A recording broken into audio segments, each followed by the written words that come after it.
Have you noticed the surge in sentiment around digital transformation? With a sentiment score of plus 0.70 and a momentum of plus 0.72, we're seeing a significant uptick compared to historical baselines. This isn't just a casual fluctuation, it indicates strong engagement and optimism within 18 semantic clusters. What does our API return? You get real-time sentiment analysis enriched with semantic insights, allowing you to pinpoint exactly how digital transformation discussions are evolving. Imagine you're developing a dashboard for a tech firm. This API can help you visualize shifts in sentiment, enabling your team to tailor strategies and communications effectively.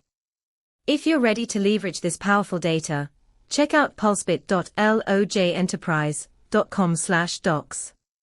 Let's transform how you build with sentiment data.